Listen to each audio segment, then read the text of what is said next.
The Terracotta Army, 8,000 soldiers, each one with a different face. They've been standing in the dark for 2,000 years. It's a monument. A monument to an ambition so big it feels modern. It feels like something an industry would do. And that's the thing, to make this, they had to build a system. A factory system, the first one, an assembly line but ancient. We're going to look at that system, how it worked, how they made these soldiers, and then the purpose. Why build it? What was the point? To make art but on this scale, manufacturing it, what does that mean? And what did it cost to make this vision real? There's one mind behind it, one ruler, and that mind, it shaped the physical world. It shaped it so completely that we're still looking at it centuries later. That's the mark, a permanent mark on history. What's the purpose of that? What do you think that purpose is? Qin Shi Huang, that was his name, the first to unify China into one empire. His title marked a new beginning, but his focus was on what came after. His reign was a whirlwind of creation, laws, walls, a legacy meant to last forever. He standardized the written language, even the axle width of carts, forging one identity from many kingdoms, and he built on an unbelievable scale, connecting fortifications into the first Great Wall. Carving roads through mountains, but those were for the living world. His final project was for the realm he would rule forever. He designed a whole city for the afterlife. A necropolis mirroring his capital, not a simple tomb, but a complete underground universe. Palaces, rivers of Mercury, constellations painted on the ceiling. And within that cosmos, the Terracotta Army was stationed. They weren't made to be seen by the living. Their purpose was singular, eternal. They were his Imperial guard for the next world. A permanent defense force for his spirit. That context changes everything. It moves them from museum artifacts to active participants in a 2,000-year-old belief. A spiritual safeguard carved from earth, born from the conviction that power didn't end with a final breath, but they're also a political statement. Imagine the message. Even in death, the first emperor commanded legions. His authority was so total it crossed the boundary between life and whatever comes after.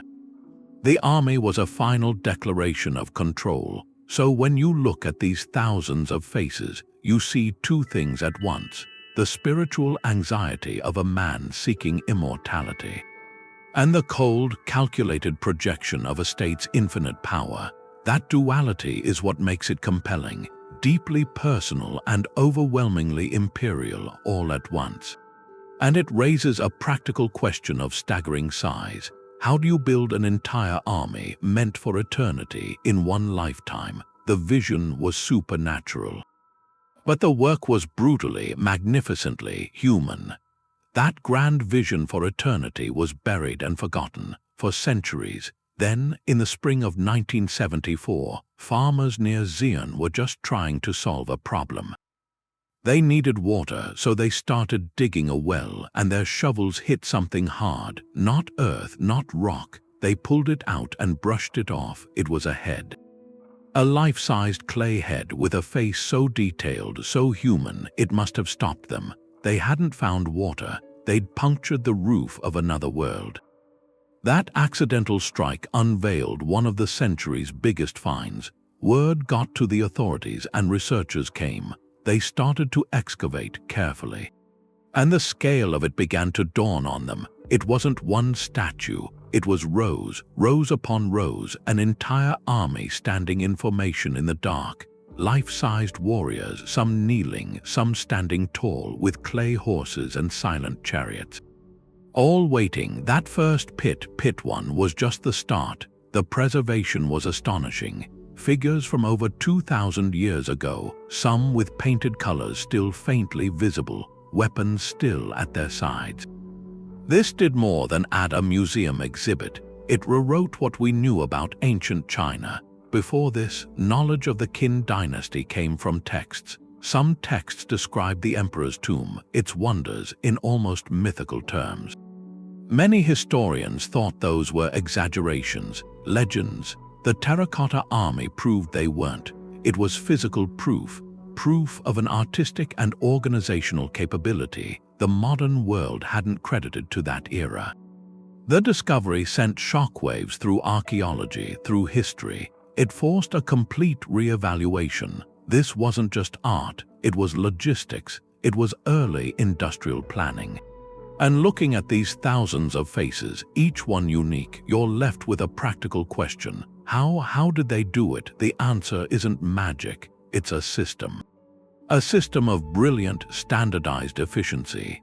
The scale is almost impossible to grasp, a stadium full of people, but each person is a statue made of clay.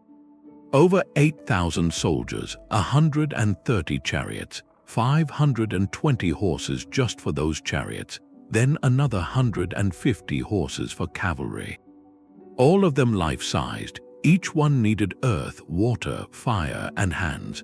To make this silent army, they think almost 700,000 people worked. For 40 years, that's not a project, that's the entire life's work of generations. A national effort like building a capital city today, but this city was for the dead.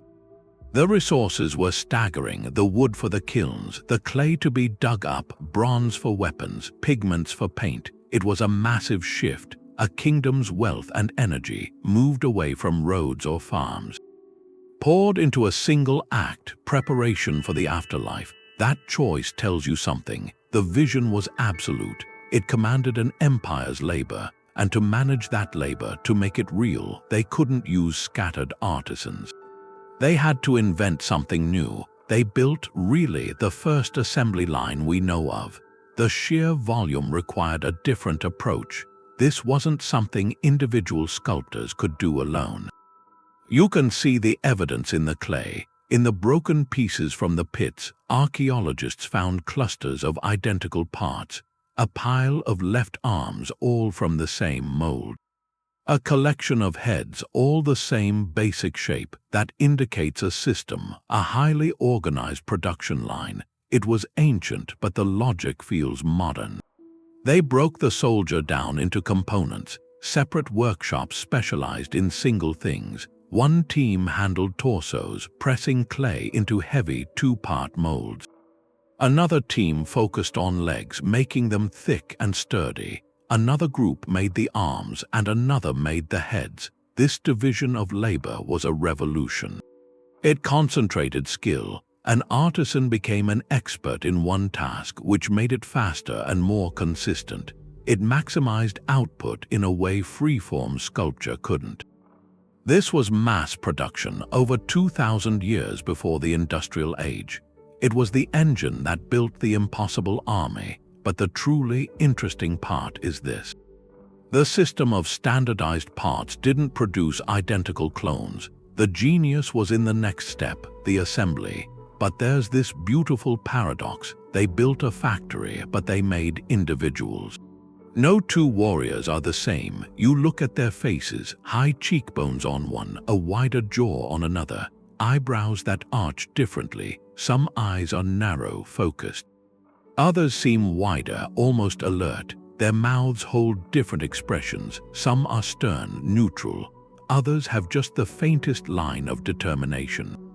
Even the hairstyles vary, intricate top knots, braids tied in distinct ways. This wasn't an accident. It was a deliberate choice, an artistic choice, executed inside an industrial system.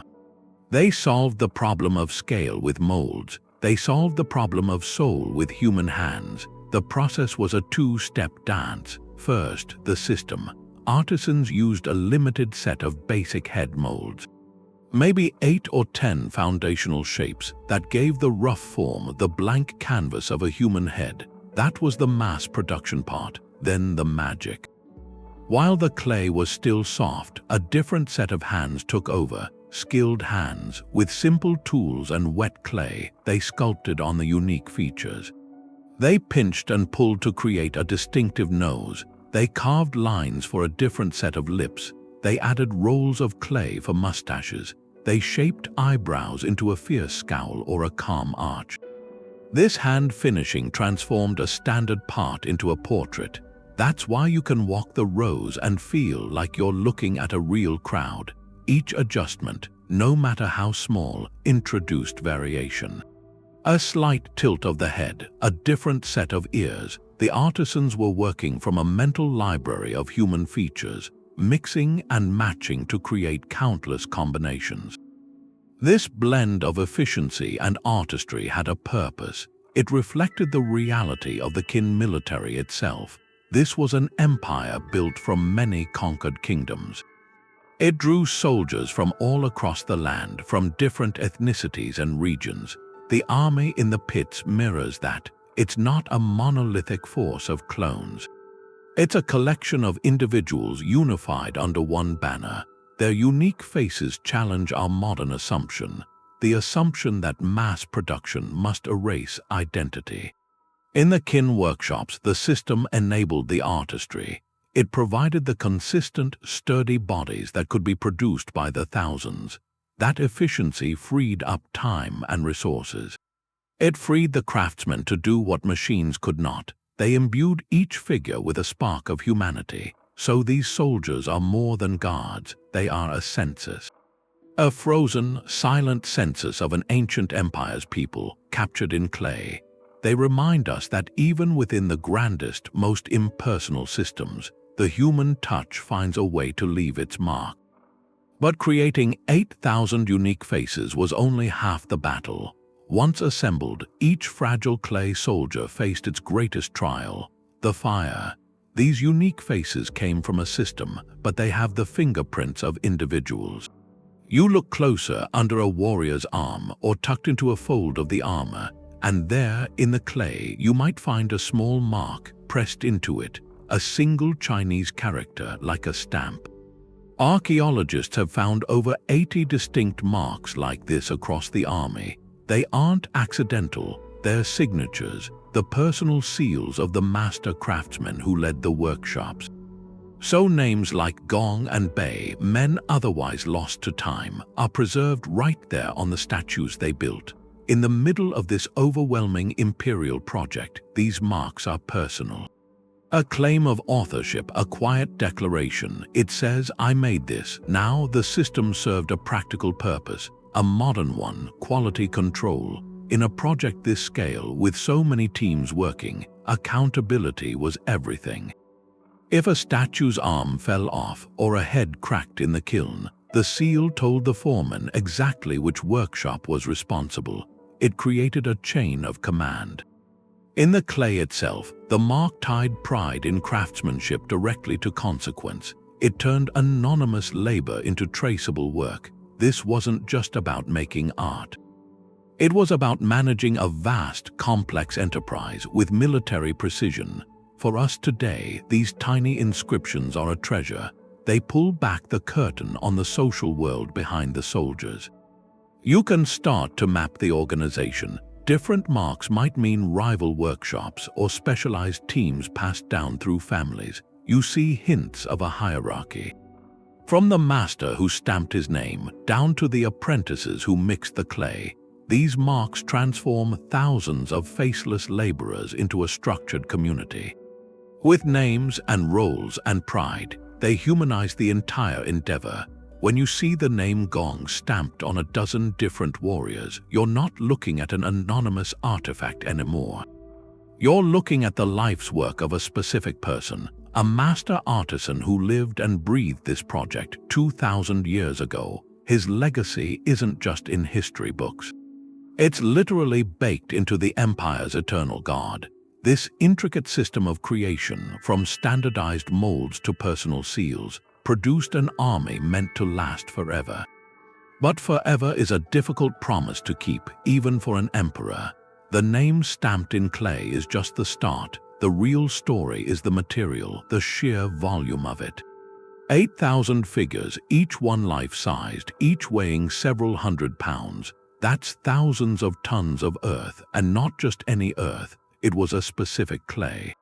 A fine, yellow loess soil from the region around the site. That was no accident. The material was local, it was abundant, it was free, but free is misleading. The true cost was in the labor to transform it. The first task was extraction. Teams of workers dug vast pits to quarry this special clay. Then it had to be moved by cart, by hand, to centralized preparation areas. You had this landscape crisscrossed by paths from the clay pits to the workshops, a constant flow of raw material for the silent army. But raw clay from the ground is full of impurities. Tiny stones, roots, pockets of different soil. For sculptures meant to be fired, these were a disaster. They could cause weak spots, cracks, explosions in the kiln. So the clay went through a purification process. It was likely soaked in large pools of water, stirred, and allowed to settle. Heavier impurities would sink. The finest clay particles stayed suspended. This slurry was drained and dried to a workable consistency, but purity wasn't enough. Pure clay is too smooth, too sticky. It shrinks dramatically and cracks as it dries. The kiln artisans solved this with tempering. They mixed in a careful proportion of fine sand. That granular addition acted like a skeleton within the clay. It reduced shrinkage. It allowed for more even drying. It gave the final fired ceramic a toughness, a resistance to thermal shock.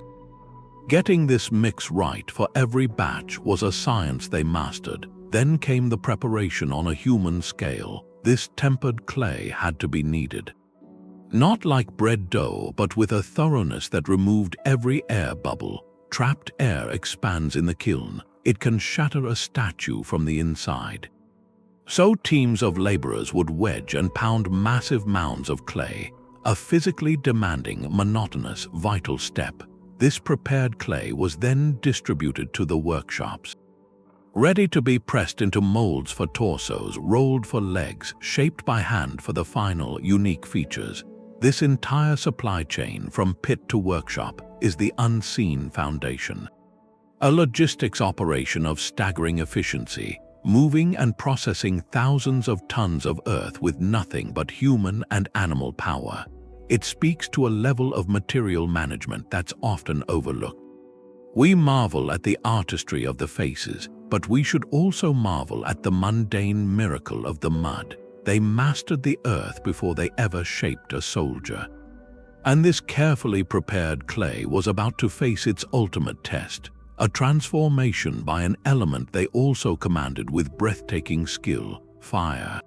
The clay was formed, but it was still just earth. To last, it had to change, and this was the most dangerous part, the firing. You have thousands of these hollow, life-sized figures. Each one is full of air pockets, each a different thickness.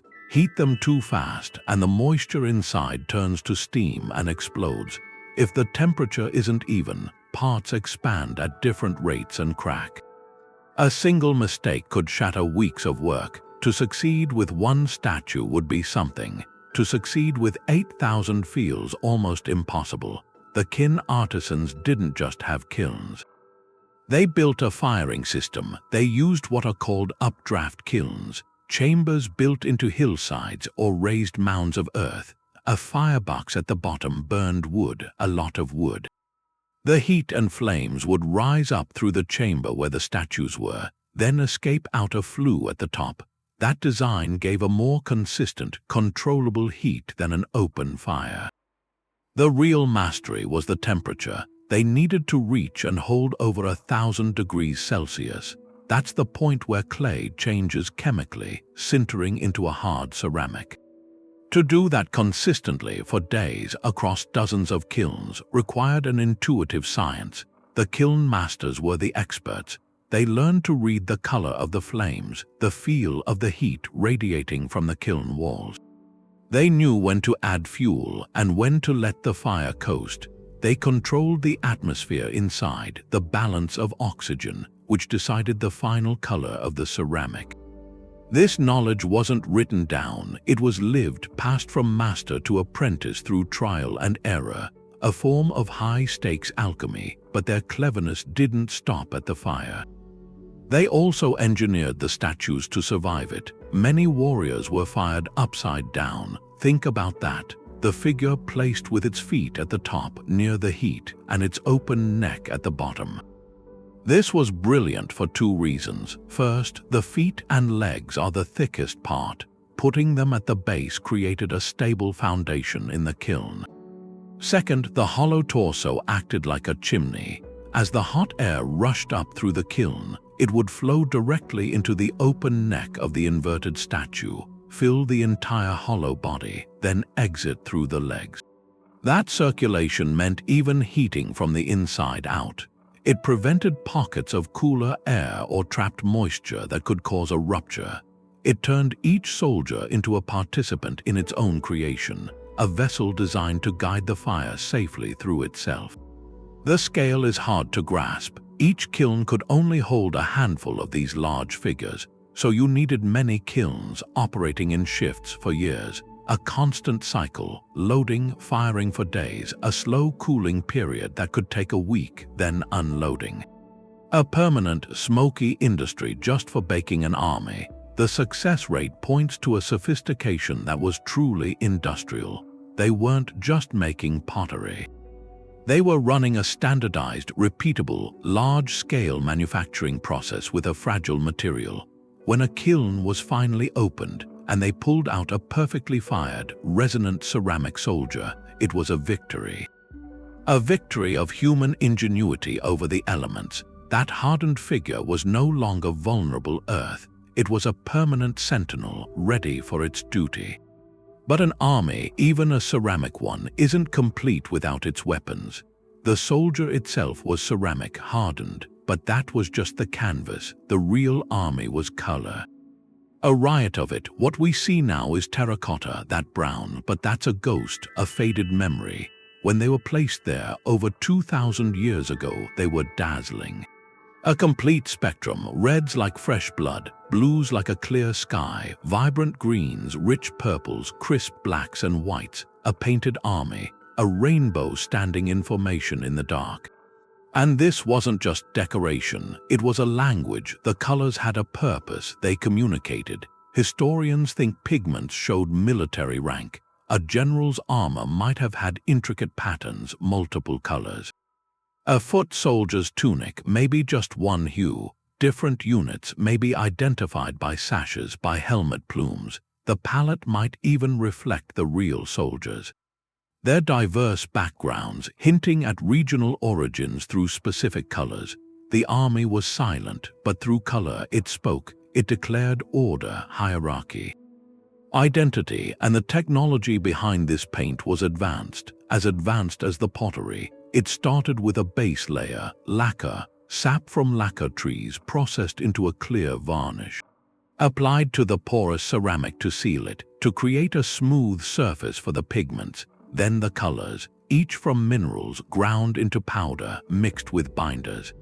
The vibrant red was cinnabar, a mercury ore, blues from azurite, greens from malachite, and perhaps most astonishing, hand purple, a synthetic pigment. Created through a complex chemical process, barium, copper, silica, fired at high temperatures. This wasn't found in nature, it was invented. Using it here on this scale speaks to a sophisticated understanding of chemistry, but this spectacle was fragile, incredibly fragile. The lacquer base was delicate. Once the sealed underground environment was breached, everything changed. When archaeologists first broke into the pits and air touched the statues, it began almost immediately. The thin lacquer layer, dried for millennia in a stable, humid tomb, began to curl. To flake in the dry air, and as it curled, it took the entire layer of paint with it, the exquisite paint. In minutes, colors that had survived for centuries would peel away. Crumble to dust, a loss witnessed in real time, a silent destruction. This rapid flaking is one of the great tragedies of modern archaeology. It means what we see in the museum today is a pale shadow. A monochrome echo of the original polychrome glory. The warriors we admire for their form are, in a real sense, incomplete.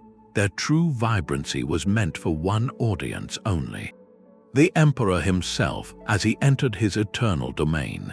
That original vision of a brilliantly colored host standing guard in the underworld is a spectacle we can only reconstruct.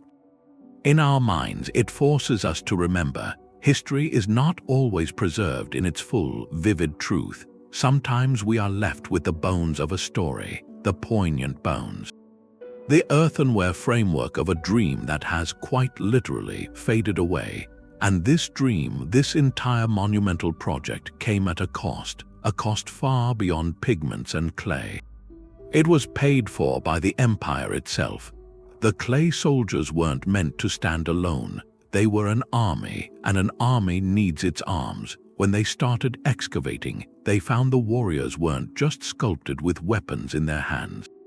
They had been equipped with the real thing, a full arsenal made of bronze, thousands of swords, spears, dagger axes, crossbow triggers, found scattered in the pits where they'd fallen from collapsing figures or stored in readiness. That changes how we see them. They're not statues holding symbolic tools. They're a garrison supplied for eternal duty. The presence of real, lethal technology blurs a line. This isn't just art depicting war. It's a military installation rendered in sculpture. The afterlife for the emperor wasn't a metaphor. It was a realm to be secured with real force. The craftsmanship of the weapons is a story. Take the swords. Many were found still sharp after 2,000 years in the earth. Researchers examined them and made a discovery. The bronze blades were coated with a thin layer of chromium oxide for rust protection. This wasn't decorative. It was a deliberate, advanced metallurgical technique to prevent corrosion. The process is complex, bonding chromium to the bronze surface at a molecular level. That knowledge was thought to be modern from the 20th century. Yet here it was in ancient China. It points to a workshop culture that wasn't just making weapons. They were perfecting them, solving problems of material science for equipment that was, ostensibly, never to be used. Why go to such lengths for a ceremonial object? The answer is in that blurring of realities. If the army's purpose was true, if its defense was real, then its weapons had to be real and they had to last. Forever is a long time for a bronze blade to stay sharp. This integration extends to the posture of the figures. The warriors aren't in parade formation. They're deployed. Pit 1 holds the main infantry force, archers at the front, then a central column of chariots and foot soldiers with flanking units on the sides. It's a textbook battle order designed for engagement. The kneeling archers in front aren't posing. They're in a ready position, their hands once holding real crossbows. The officers stand with an air of command, their hands positioned to grasp the hilts of those chromed swords. Every detail, from an individual's grip to the army's arrangement, points to one conclusion. This was a functional plan for cosmic defense. The realism of the faces makes them human. The realism of their armament and deployment makes them soldiers. That deadly seriousness lifts the whole project from a grand artistic commission to something more. It was an act of literal world building. The emperor wasn't just creating a memorial to his power. He was constructing a complete, operational extension of his empire into the next world. The clay provided the bodies, the bronze provided the teeth. Together, they formed a system of belief made tangible. It forces a question. What kind of mind conceives of security on such a scale that it must span the boundary between life and death? The answer might lie not just in the army, but in the mind of the man who commanded it into being, and the profound anxiety that fueled such a monumental and costly vision for eternity. The arrangement changes everything. These warriors aren't just a crowd, they're an army deployed. The pits aren't displays, they're sectors, tactical positions. The whole necropolis becomes a battlefield frozen, a diagram of imperial power carved right into the earth. The layout tells a story of strategy. It shows how the Qin military actually worked. Preserved in a silent, perfect drill, Pit 1 is the overwhelming sight, the one most people know, but past the sheer numbers you see the formation. A massive rectangular block, A classic infantry phalanx at the very front, 3 rows of archers kneeling. Their posture is tactical. They're the vanguard, the first to loose volleys. Behind them, the main force, infantry in 38 columns with war chariots mixed in, each chariot drawn by 4 ceramic horses. This is the hammer. The formation is built for a forward assault, a crushing advance. Every figure faces east, the direction the emperor's conquered rivals once came from. This was the eternal front line. Pit 2 is where the complexity unfolds. It's smaller, but it's the brains of the operation. Here you see the kin combined arms doctrine in perfect clay detail.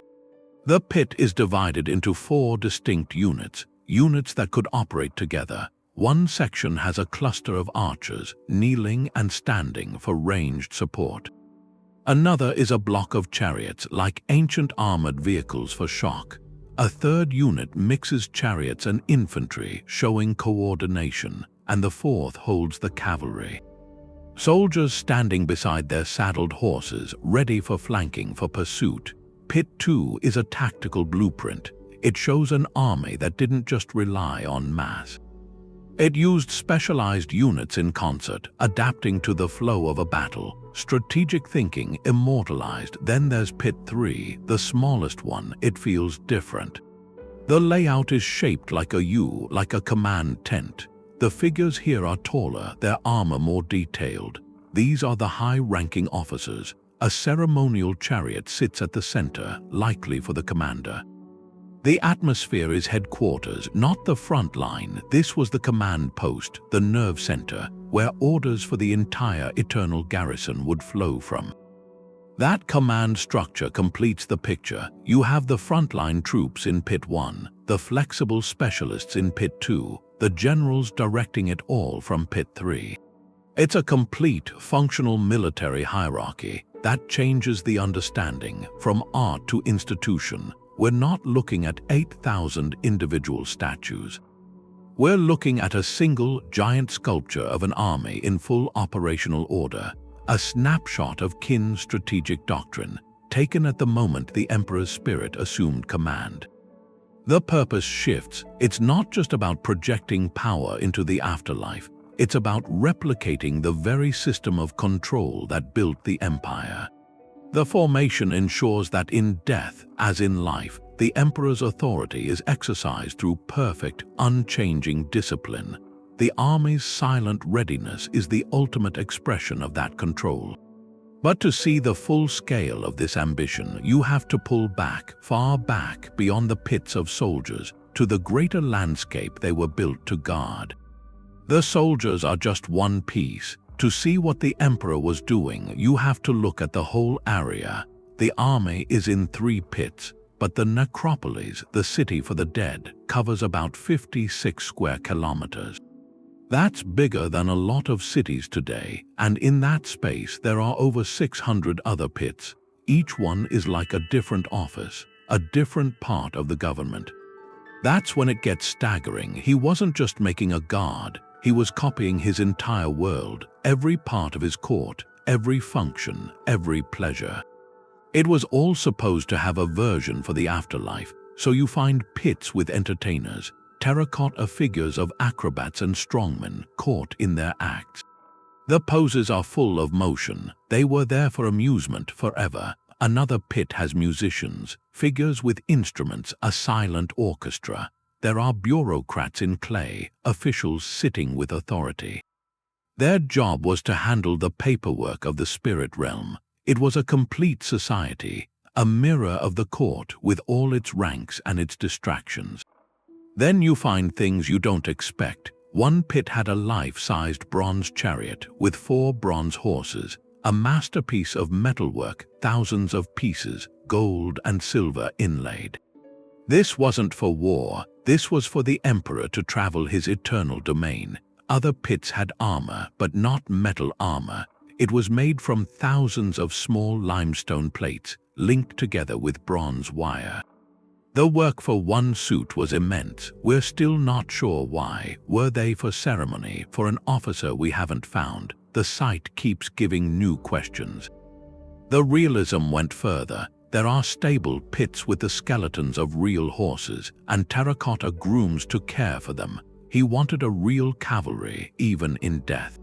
And maybe the most telling detail is the simple graves around the edges, the workers, the laborers and artisans who built all of this. Their burials are modest. A direct contrast to what they made. That detail finishes the picture. The necropolis wasn't just mirroring the empire's glory, it mirrored the whole social structure. From the emperor at the top down to the humblest worker who died building it, that changes the army. It's not an isolated wonder anymore. It's the garrison for a whole afterlife city. A city designed to give the first emperor everything he had forever. The drive behind it is profound. A need for control so total it tried to beat death by copying life in every detail. But to copy a whole world takes the resources of a world. It makes you look past the silent figures to hear the echo of what made them, the echo of an empire straining under the weight of one man's forever ambition. The silent city of clay was a staggering thing, but the texts they pointed to something else, something at the very center. Ancient historians wrote about the burial chamber itself. They described a miniature universe, a ceiling set with pearls for stars, and below, a map of the land with rivers and seas that flowed, but these rivers weren't water.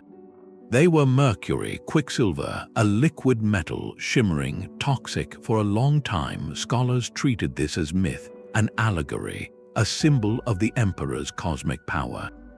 Then, in the 1980s, geologists did a survey of the tomb mound, the undisturbed earthen pyramid over the site. They took soil samples, and the readings were startling. Mercury concentrations significantly higher than the surrounding area, exceptionally high, and the pattern of the mercury traces it wasn't random. It seemed to map a specific geography. A flowing one, the science suggested the ancient texts might have been reporting a literal truth, a terrifying one that changes the scale of the whole endeavor.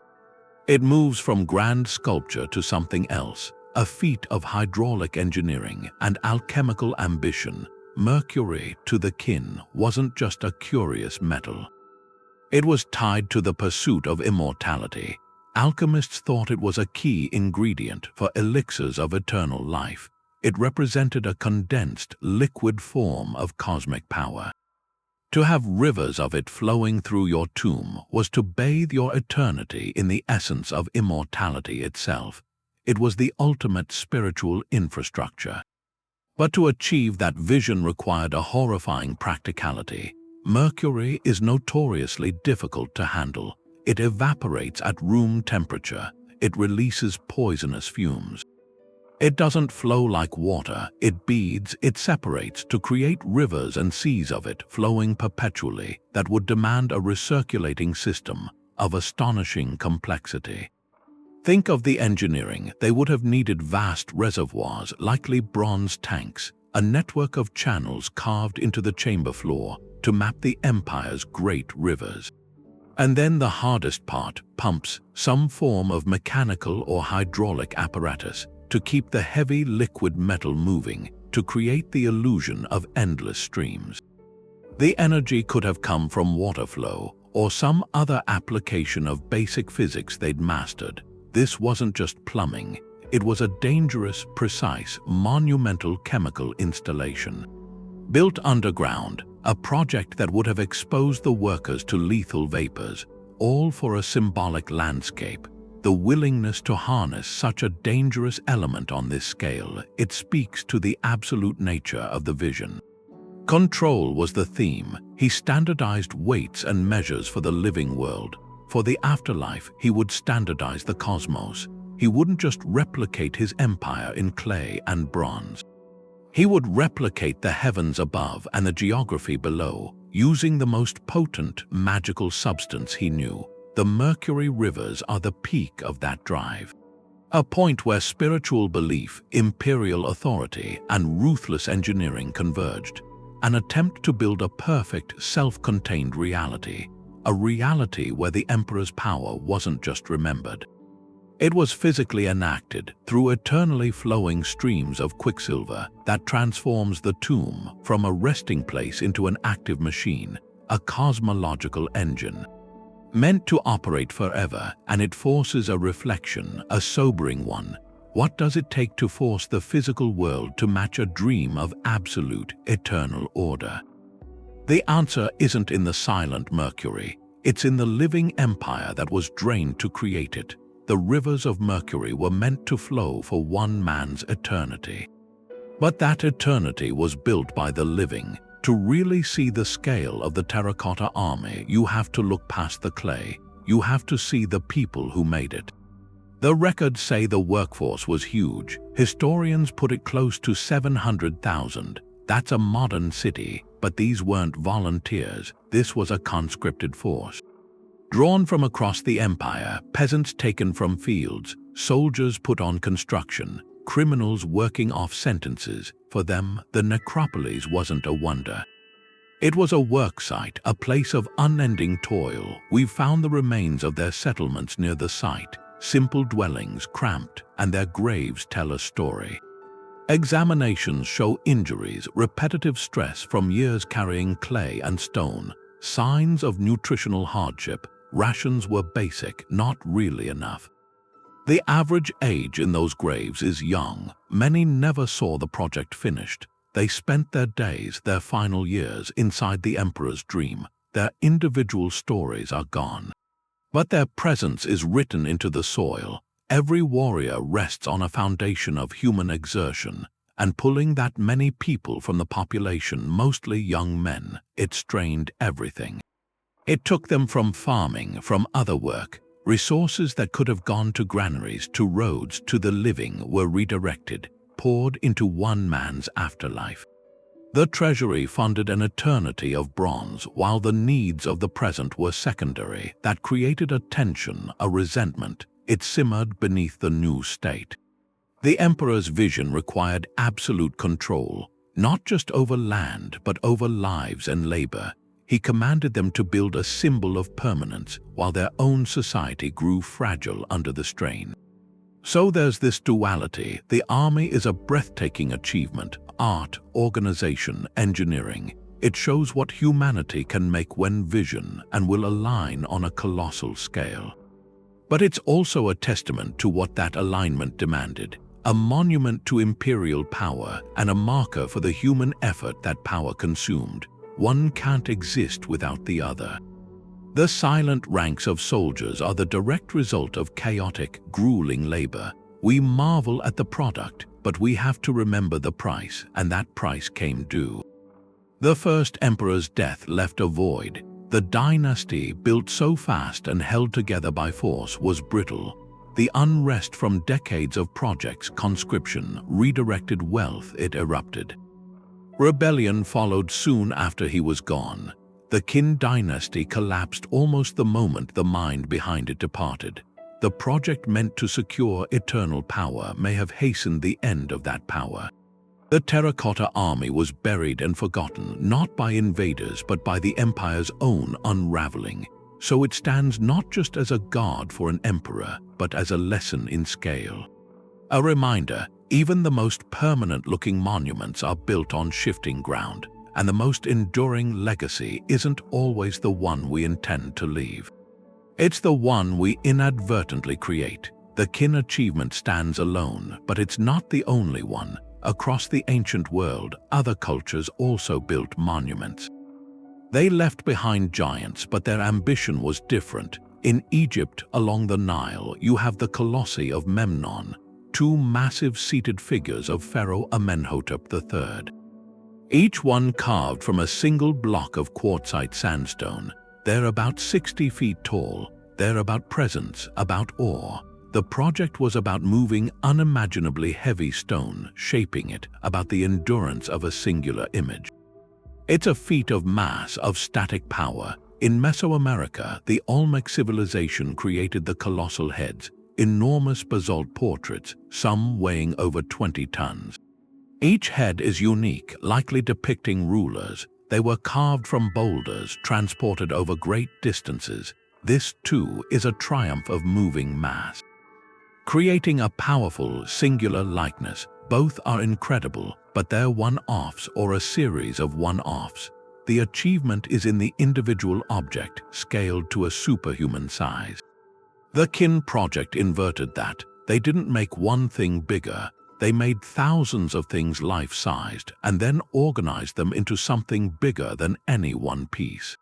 The innovation wasn't in moving a 60-foot stone. It was in moving the concept of the workshop itself to an industrial scale, a shift from the monumental singular to the systematic multiple. That's why the Terracotta Army feels conceptually closer to later periods, even though it predates them. Think of Imperial Rome. The Romans produced statues of emperors and gods in great numbers. They used workshops with standardized techniques, working from approved models for consistency, but their focus was often on portraiture, on civic decoration. Or the stonemasons of the Gothic cathedrals in medieval Europe. Teams of artisans worked for generations, carving thousands of individual figures, saints, gargoyles, biblical scenes for a single building. There was division of labor, specialized workshops that shares a spirit with the Kilns system, a grand vision executed through coordinated, repetitive craftsmanship. Yet the Kilns project remains distinct. Its purpose wasn't civic or religious in a communal sense. It was intensely private, funerary, focused on a single individual's cosmic security. And its scale of uniformity applied to a complex, life-sized human form was unprecedented. The Romans made many copies of a bust. The Kilns made thousands of unique variations on a full soldier. The cathedral masons carved diverse figures for a public heaven. The Kilns artisans created a uniformed host for a private eternity. This comparison sharpens the picture. It shows the Terracotta Army as a unique hybrid. It has the symbolic weight of the Egyptian colossus, a statement of eternal power, but it achieves that through the organized, replicable methods that would later define production elsewhere.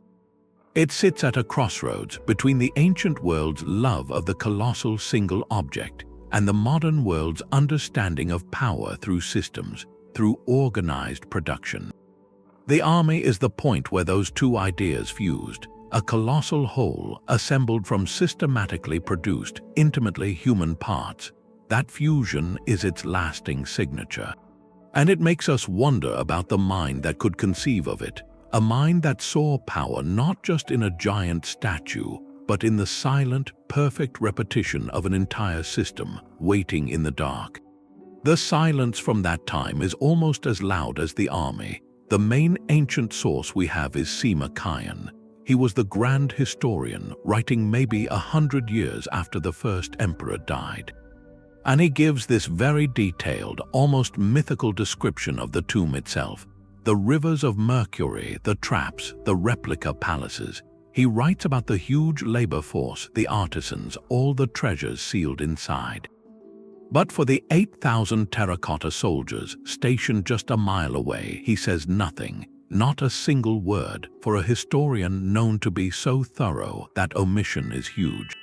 It's a gap that really echoes. Why would a project that massive go unmentioned? One idea is secrecy, the army's location, its purpose, that was state security. Knowledge was broken up, compartmentalized. The laborers building the pits might not have seen the whole design, and the people who did know, the planners and the high officials, they took that knowledge with them when they died. To write it down in an official history could have been a risk. It would reveal the tomb's defenses. There's another, more practical view. To the Kilns court, the army might not have been history. It was infrastructure, a technical achievement, a public works project for the afterlife, like building a road or digging a canal. Sima Qian was chronicling emperors, the flow of dynastic power. Making clay soldiers, however impressive, might have fallen under artisan work, not the high politics for his brush. It was the tomb chamber with its cosmic symbolism that held the historical imagination. The army was just part of the plumbing, the security system. That silence forces a shift in how we see the site. Without a written manual, archaeologists turn into detectives. The warriors aren't just artifacts to catalog, they become the primary source. Every detail is a sentence in a story told in clay. The variation in the faces is a chapter on diversity in the kin military. The workshop seals stamped on the legs are administrative records. They name the foreman. The layered clay, the sand mixed in, the firing marks, those are the technical specs. The arrangement of the pits is a tactical manual. The whole site has had to speak for itself because the people who built it never wrote it down. That makes the discovery in 1974 even more critical. It wasn't just finding statues, it was recovering a lost archive, one made of earth and fire. An archive that rewrote history from the ground up, precisely because the traditional histories had looked the other way. It reminds you the past isn't only what was written, it's also what was made, and sometimes what was made is so immense, so embedded in the daily work of an era, that it becomes invisible to the scribes of the time. So the silence in the sources, that's not an empty space, it's evidence itself. It tells you what the culture valued enough to record, and what it considered just part of the landscape of power. The army's absence from the text makes its physical presence an even stronger statement. The silence from the past is met by the quiet hum of machines. When a warrior is exposed, a clock starts ticking, but the biggest threat is the air itself. The humidity we breathe, the normal changes in temperature, they're a destructive force. These artifacts were preserved for millennia in a sealed, stable darkness, and now the fragile lacquer and paint can begin to curl and flake in minutes. The clay itself, having held its form for 2,000 years, can become vulnerable, so preservation isn't a one-time act, it's a constant campaign, a battle fought in labs and across the excavation pits. Scientists have become detectives of decay. They use tools the original artisans could never have conceived of. One key weapon is a substance called polyethylene glycol. It's a waxy polymer. You spray it onto a newly exposed, painted surface. It soaks in. It consolidates the fragile layers. It acts as a binder, holding the ancient pigments to the lacquer base, giving them the strength to withstand the modern atmosphere. It's a shield applied molecule by molecule. Above the pits, they've erected vast tent-like shelters. These aren't just roofs, they are controlled environment systems. They manage temperature and humidity with precision, creating a microclimate that mimics the tomb's original stillness. The army is now guarded by climate control. The study of the warriors has also been revolutionized. Teams use high-resolution, three-dimensional laser scanners. They pass these devices over the figures. The scanners capture every contour, every crack, every subtle detail of a face, without a single physical touch. This creates a perfect digital twin. These models let researchers study a statue from every angle, to measure wear patterns, to analyze tool marks, all from a computer screen. They can digitally reassemble broken pieces, test theories of construction, share perfect replicas with scholars across the globe. It's a form of immortality through data. The physical soldier stays in Zion, but its precise digital ghost can travel anywhere. This fusion of disciplines is the new industry. Chemists, material scientists, environmental engineers, digital archaeologists. They work alongside traditional historians. Their goal isn't to change the army. It's to suspend its moment, to halt the decay that began the instant the first farmer's shovel struck the clay head. This work redefines preservation. It's no longer just about putting something in a glass case. It's about active, intelligent stewardship, using every tool to understand the conditions of the past and to replicate them in the present. It ensures the silent, waiting ranks we see today will be seen in much the same state by generations centuries from now. The kin built for a single emperor's eternity. Modern science is working to grant them a shared human forever. The kin empire conquered territory, but it also conquered chaos. The first emperor's reign was a project of standardization. Weights and measures were made the same. The written script was unified, so a law meant the same thing everywhere. Even the axle width of carts was regulated, so every wheel could run in the same ruts on the imperial roads. This wasn't about convenience, it was about control. A unified system creates a unified state, and this philosophy, this obsession with order, didn't stop at the border of the living world. It was baked into the Terracotta Army.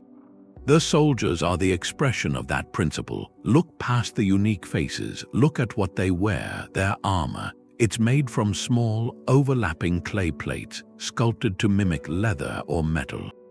And the size and shape of those plates are consistent across thousands of figures. The pattern repeats. The same geometric logic covers a general and a foot soldier. Their shoes have standardized treads. The soles are carved with diamond-shaped patterns for grip. That pattern is a repeated design, a specification. The chariots are the clearest example. Wheels, axles, carriage bodies, these components had to fit together. They were made from interchangeable parts. A wheel from one chariot could fit the axle of another.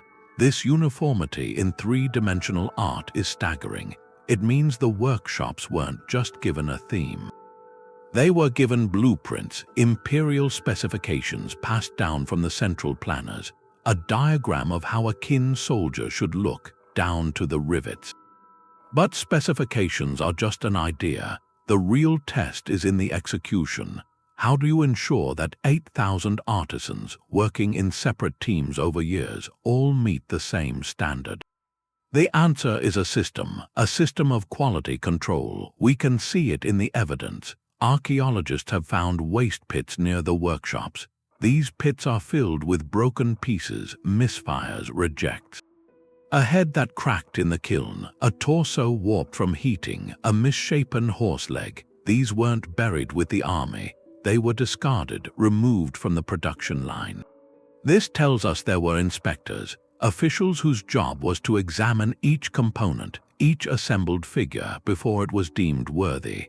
A warped sword, a leaning soldier, these were imperfections that could not be tolerated. The spiritual defense of the empire depended on perfection. This drive transforms our understanding. We see the individualized faces and think of artistic freedom. But that freedom existed within a rigid framework. The system provided the consistent body, the uniform armor, the sturdy legs, the functional chariot. That consistency is what allowed the project to exist. It ensured that every warrior, regardless of which workshop made him, would look like he belonged in the same army. He would match the imperial template. This is industrial thinking appearing 2 millennia early. It's the separation of design from production, the creation of interchangeable parts. The inspection protocols to maintain quality. The kin didn't just want 8,000 sculptures. They wanted 8,000 identical copies of an ideal kin warrior, with only the faces changed to reflect the diversity of the empire. That balance is the marvel. The system imposed order on chaos, not to create robots, but to produce a perfectly coordinated host of individuals. Standardization in the service of something grander. A guarantee that the emperor's final command, etched in clay and fire, would be carried out with eternal precision. The kin had an artistic goal with this standardization. They didn't just want uniform soldiers, they wanted soldiers that were real. That was a monumental break. For centuries, tomb figurines in China were small. They were symbolic, stylized, miniature servants, animals. They represented the idea of service in the afterlife. The kin looked at that and chose a different path. They decided to create life-sized proxies, hyper-realistic. This was a radical departure, a conscious philosophical choice about art and power. The realism wasn't for aesthetic appreciation. It was for magical efficacy. The belief was that the more lifelike the representation, the more vitality it would have in the next world. A small, stylized figure was a symbol. A life-sized warrior with individual features was an actual entity, a vessel ready to be animated by the spiritual force of the emperor's command, so every detail served that one purpose.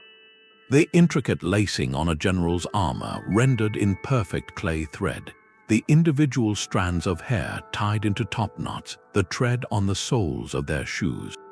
The folds of cloth on a tunic, these weren't displays of artistic virtuosity, they were functional components in a spiritual technology. The artistry was a direct tool of state power. By making them real, the emperor was making them ready, ensuring his authority wouldn't fade into abstraction in the afterlife. It would be enforced by a host that looked, felt, and functioned like the living army. The one that had conquered the known world. This philosophy changes how we see the whole project. It moves it from grand sculpture into applied belief. The workshop was a factory, but it was a factory producing magical batteries. Each unique face, each carefully sculpted hand, was a charge of potential life. Waiting for the moment the emperor's spirit required its service, the realism was the conduit.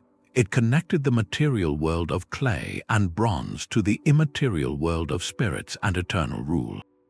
So the army's silence isn't an absence, it's a state of suspended animation, a permanent readiness, bought with an empire's labor and an artist's obsessive attention to the truth of a human face. This fusion of art and ideology raises a question, one that echoes beyond the pits. What happens when a state's power becomes so total that it seeks to command not just the present, but the very aesthetics of eternity? The warriors are frozen in time, but our imagination for them isn't. Since that moment in 1974, the Terracotta Army has moved out of the archaeological record and into the stories we tell. It's a global icon now, a symbol people recognize, and on that journey from the pit to pop culture, something happens. The army gets reanimated, not by an emperor's spirit. It's brought to life by our collective wonder. You see it in blockbuster films. The clay soldiers shake off the dust. They march as this magical, unstoppable legion. They become guardians of a supernatural treasure or a perilous obstacle in a tomb-raiding adventure. In video games, you have entire levels built around navigating their silent ranks, solving puzzles hidden in the formation. In novels, they're a backdrop for intrigue, a silent witness to dramas unfolding across millennia. This transformation is telling. We're not just depicting history, we're mythologizing it. The army's scale, its eerie silence, the mystery of its creation. These qualities are a blank canvas. Our modern stories project onto it our own fascinations, with immortality, with lost technology, with the idea of a force waiting patiently for a command. The historical fact of a funerary god becomes, in our retellings, a magical artifact, a dormant power. This process isn't about getting the facts wrong. It's about something more profound. It shows how an ancient artifact, when it captures the human imagination, stops being a static object from the past. It becomes a living participant in our present culture. It generates new narratives. Each film, each game, each novel is a conversation with history. A way for contemporary society to engage with a distant past on an emotional level, an adventurous level. These stories often blur the line between fact and fiction. But that blurring is itself a form of interpretation. It asks a question. What if the emperor's spiritual belief was literally true? What if the army could wake up?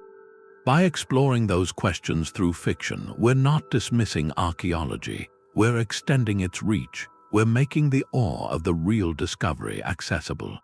Visceral, a child who fights virtual terracotta warriors in a game might one day stand in Zion, looking at the real things, and feel a shiver of recognition no textbook could provide.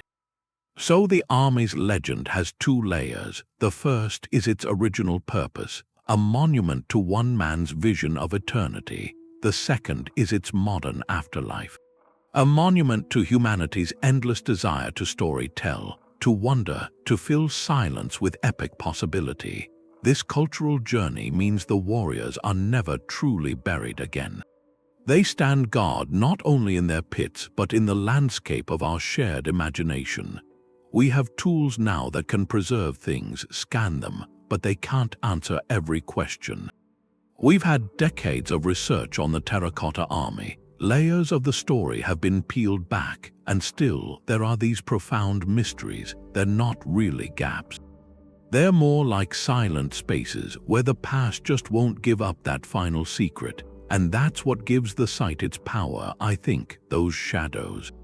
Take the statues. We know the system, molds for the heads, the limbs, but the torsos are hollow. That's the puzzle. How were they assembled? These clay slabs had to be joined seamlessly from the inside, and they had to survive the firing. No collapsing, no cracking.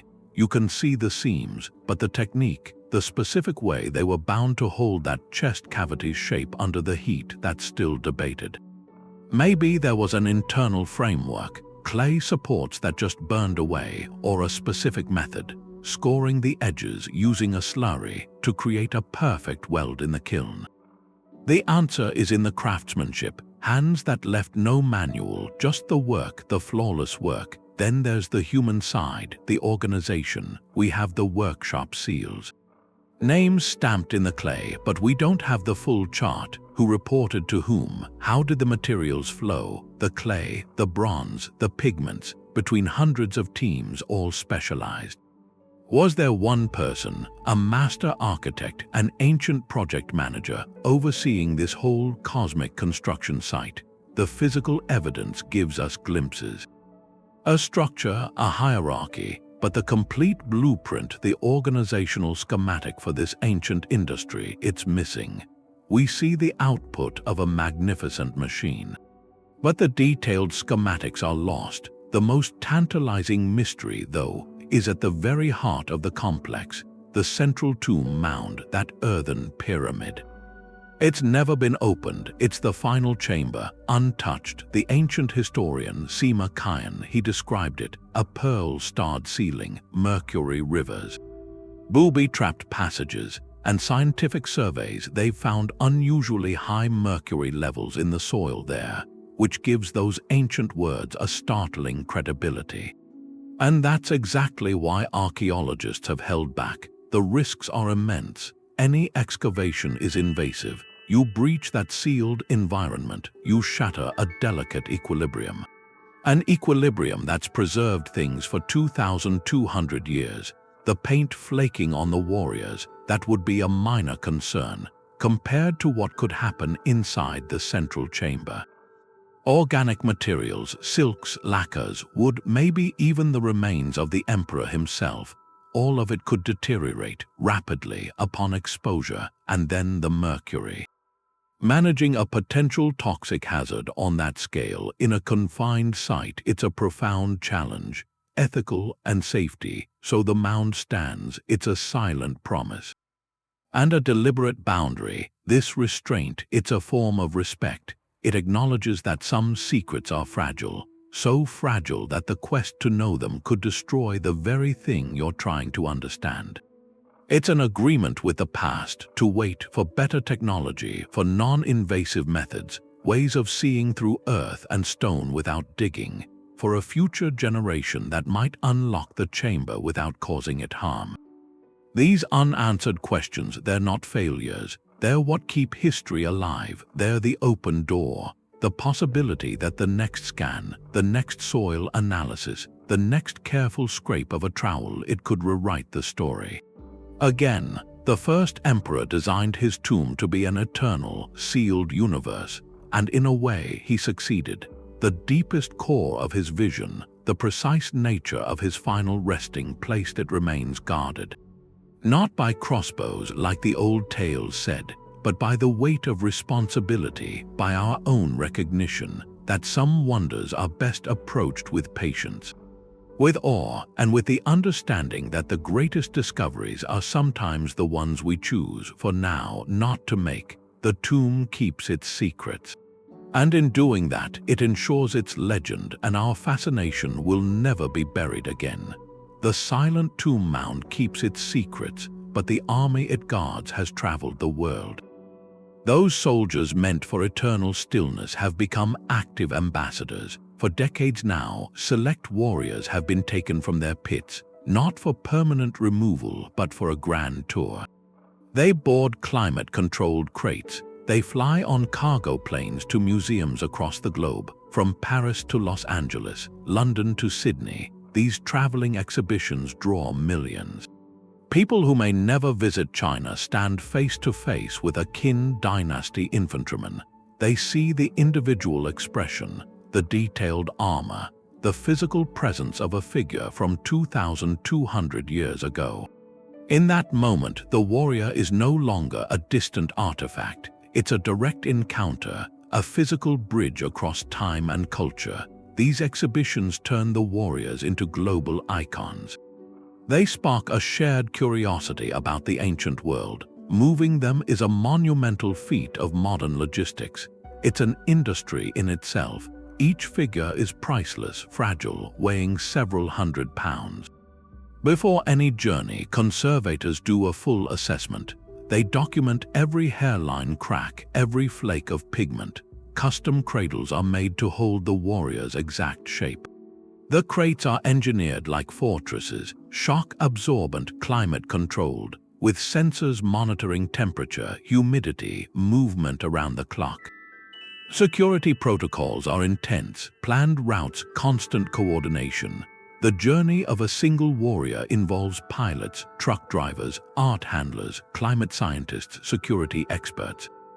It's a silent, high-stakes ballet, all to ensure these sentinels arrive as safely as when they were first placed in their pits.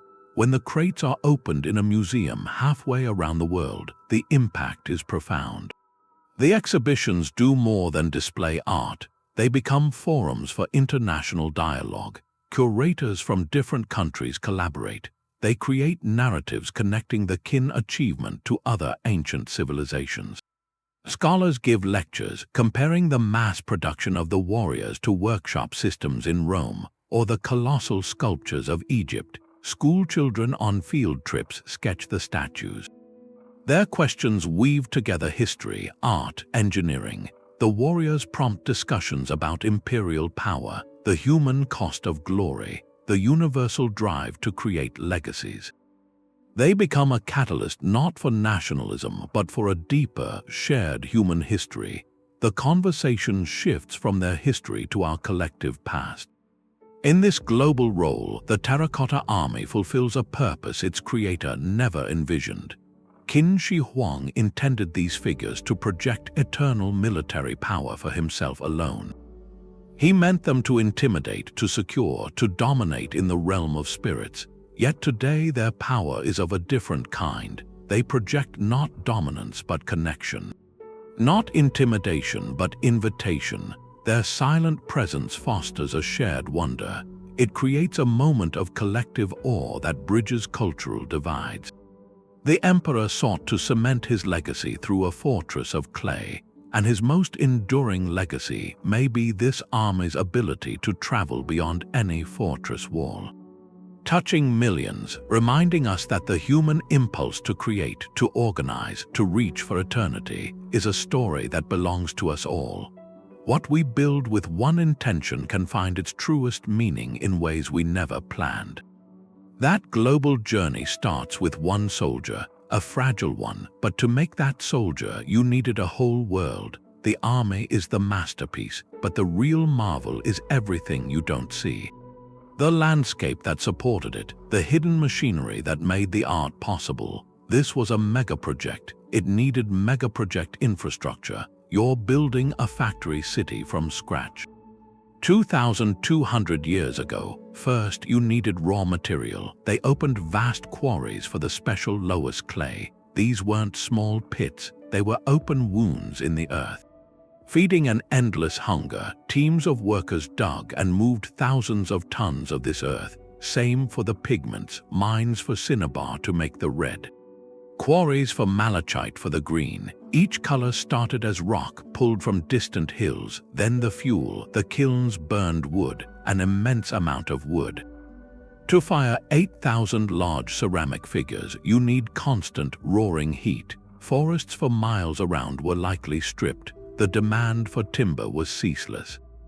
A logistical operation all its own just to feed the fires. At the center were the workshops. Archaeologists found their remains near the tomb. These weren't simple sheds. They were organized facilities, raised work platforms so artisans could move around large figures, drainage channels for water and clay slurry, designated areas for different tasks. Molding here, assembly there, drying racks over here, a layout designed for flow, for efficiency, a prehistoric factory floor. Connecting all of this was the circulatory system. A network of roads, paths beaten hard by countless feet and cartwheels. These roads moved the raw clay from quarry to workshop. They moved the prepared clay bodies to assembly. They moved the fragile, unfired warriors to the kilns. And finally, they moved the finished, heavy soldiers to their pits. This constant movement was a ballet of logistics. But the most complex infrastructure wasn't clay or roads. It was human. Managing this entire operation was a monumental task. Someone had to coordinate the schedules. The kiln team needs 10 warriors to fire next week. The molding workshop needs the torsos ready. The clay quarry needs to deliver another 50 tons. The forestry teams need the wood cut and dried. All of this had to sync. Then, feeding the machine itself, the workers, 700,000 people need food, water, shelter. That meant granaries had to be stocked, water sources managed, simple settlements built. The supply chain for sustaining this workforce was a project unto itself. A single missed link, a food shortage, a clay delivery failure could halt the entire assembly line. This hidden framework, this silent symphony of organized effort, is the true backbone. The warriors are the notes, but this infrastructure was the score. The physical manifestation of a bureaucratic mind holding 1,000 details in balance for decades. It proves the kin's genius wasn't just art or warfare. It was project management on a scale the ancient world had never seen. They built an empire, and then they built the invisible, grinding, necessary world required to build a dream. The Terracotta Army was built for one purpose, but now that purpose has become many things. It's an archaeological site, a museum, a tourist destination, an economic engine, a symbol of national heritage. And with all of that come these ethical questions. We're part of them now. The first question is the most basic for archaeology: to dig or not to dig. Every time you break the soil, you destroy the context. The position of a warrior, the soil around it, the way it fell, those are the clues. Excavation is destruction. We've seen the cost. The paint flakes off the moment it hits the air. That's gone forever, and most of the necropolis is still buried, including the central tomb. So the debate is real. Do we keep digging, knowing we might damage what we find with the tools we have now? Or do we wait, leave it all there, hoping future technology will be gentle enough? It's a tension between wanting to know and the duty to preserve. Then there's the force of attention. Millions of visitors walk the gangways now. Their presence proves the army's power. But all those footsteps, all that breath, changes the air. Dust settles. Loving a place can put it at risk. Tourism brings money. It pays for conservation, creates jobs, allows for exchange. But the volume of people is a constant problem. How do you share a wonder without letting the world wear it down? The balance is as delicate as the lacquer on a warrior's arm. That leads to a deeper reflection. We stand in awe of this marvel, the artistry, the engineering, the system, the scale. But that system was built by people. Hundreds of thousands of conscripted laborers, people who worked and often died on this project. Their stories are in the simple graves at the edge of the site. When we glorify the monument, what about the human cost? Can we hold both truths, the truth of breathtaking achievement and the truth of the hardship that made it possible? Acknowledging that doesn't take away from the art, it makes the history deeper. It reminds us that legacy is rarely simple, it's layered, brilliance and burden. So engaging with the Terracotta Army now is a kind of navigation. It asks us to be more than tourists, to be stewards, to appreciate the artistry and remember the artisans. To support preservation and question exploration, to marvel at the ambition and reflect on the price. That's the Army's final message, a lesson in duality. These enduring creations are mirrors. They reflect our highest ingenuity and our most difficult choices. The soldiers don't judge. They just stand there in the dark, holding this complex legacy, asking us how we'll carry it forward.